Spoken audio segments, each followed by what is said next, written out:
A situationship that has stayed long past its point, how do you stop it? I'm going to overly simplify it for you, and then I'll explain why it can be that simple. The oversimplified way of doing it is to choose to stop participating in a cycle that is not serving you. Now, in order for it to be that simple, you have to understand and be self-aware as to why you keep choosing to participate in said cycle.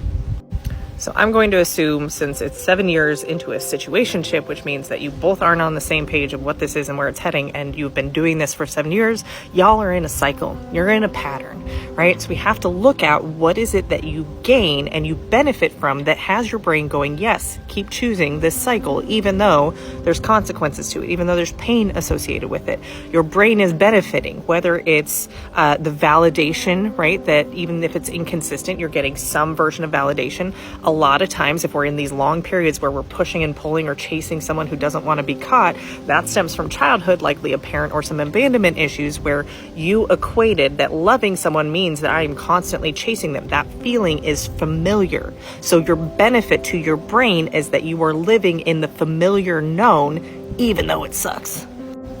But our brains are meant to keep us surviving. They're not meant to keep us thriving, right? And so when you can kind of understand that, you can look at, okay, this is survival-based thinking, that the known is safer and better than the unknown. That is what your brain wants you to believe. So then it will like to be in control. When you're in a cycle or a pattern with someone, it's a controllable thing, right? It's predictable. You know that they're going to come back, and then you're going to chase, and then they're going to go away, and then you're going to be sad, and then you're going to chase, and then they're going to come back, right? It's predictable. So your brain feels an element of control, even though it sucks and it hurts. But it is hurt and pain that you're familiar with. Hence why your brain keeps going back and like doing it and craving it and wanting it, because it's familiar, and the familiar feels comfortable, even though it hurts. It's weird. So back to the oversimplification, it is choosing that this is no longer healthy for you to participate in.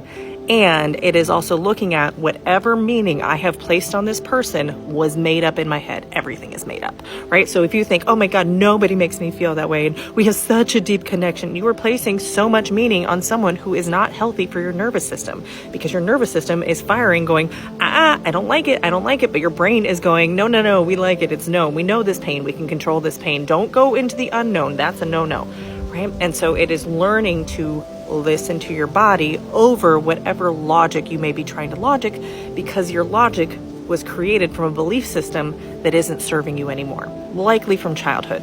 So we create all these beliefs about attachment and love and relationships when we're children based on our parents and our caregivers, right? That serve us to survive as 5 to 10-year-olds, usually in that age range.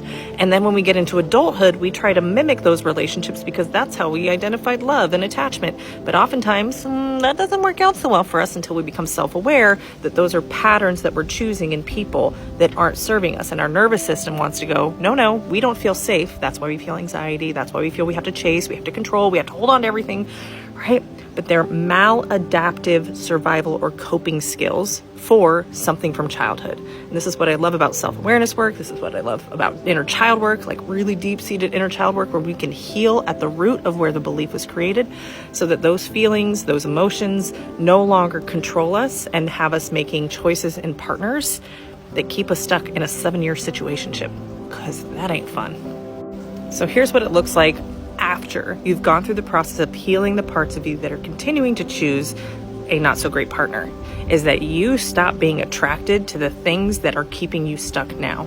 All of a sudden, that hot, cold, push, pull, the little breadcrumbing that you get occasionally, you're just like, ugh, I can't believe I settled for that for so long, right? Or, ooh, I used to think that passion, that like excitement, that butterfly feeling was like an indicator of a unique connection. But now I realize that is my body's fight or flight system going, run. But I took it to mean stay, to chase, to try to control, to try and change the past, which is likely from childhood. You start getting aware that those behaviors and those belief systems aren't serving you anymore. And you can heal them and start to make new choices to get new and possibly better results. And hey, my name's Tara, and I'm on a mission to create a self-aware army, because it's lonely in these self-aware streets, and I want to stop people from having situationships that last years and years and years. You deserve to have reciprocity in a partner, shared goals, shared vision, shared values, shared effort, and a shared commitment to creating a life with someone. So keep fighting for that.